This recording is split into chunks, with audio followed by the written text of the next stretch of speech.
What do you think happens to a person who is forced to not sleep for 30 days? Well, remember this face. Our insane story begins on a gloomy night in an old Russian prison cell. Scientists visited these 5 prisoners to bring them some good news. They promised to set them free if they participated in an experiment. Anything to get out of here.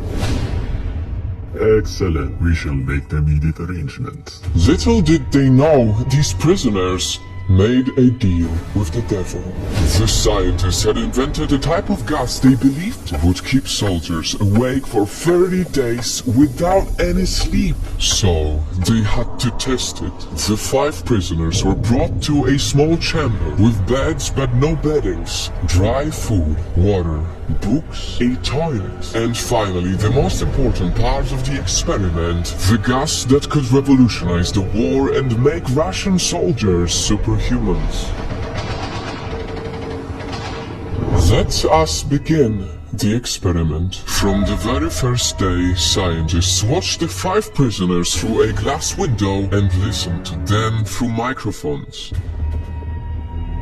At first, it all seemed quite normal. The prisoners were excited to get this done and then be free. But on day 5, with no sleep, things started to change. The experiment subjects started talking to themselves, whispering on the microphone. Some were clearly having hallucinations. On day 9, one of the prisoners ran around the tiny room, screaming on top of his lungs, and didn't stop for even a second until 3 hours later, when he tore his own vocal cords. Surprisingly, the others were so distant that they didn't even react to 3 hours of constant screaming.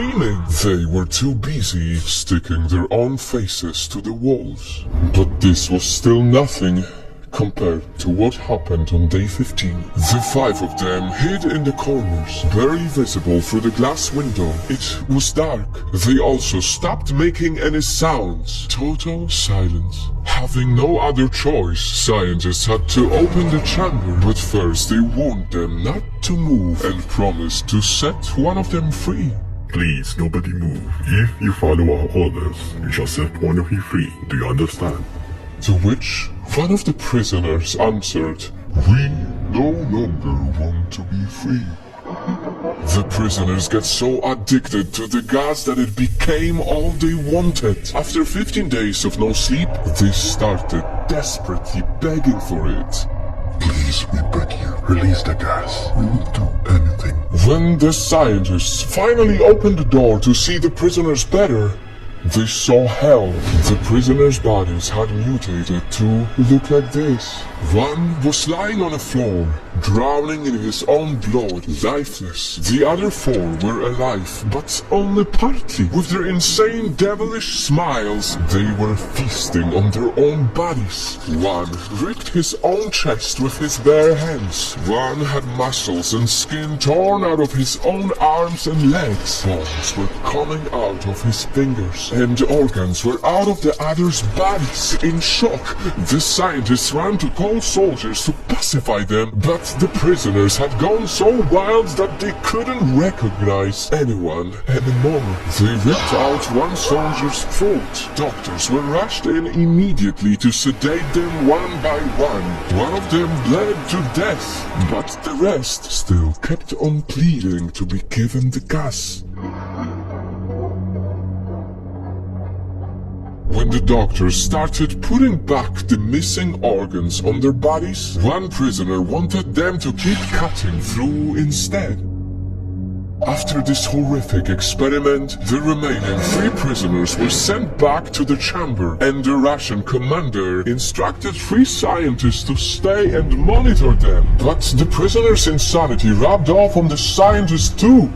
One of them pulled out a gun and shot the commander along with one prisoner. And he asked him, "What are you?" Then came the most chilling part. Have you forgotten so easily? We are you. We are the madness that lurks within you all, begging to be free at every moment in your deepest animal night.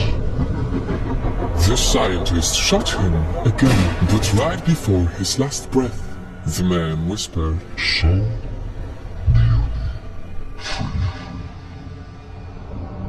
Nathan, this was one of the most chilling human experiments ever. And so, now that you've heard it, I want to know, will you be able to sleep tonight?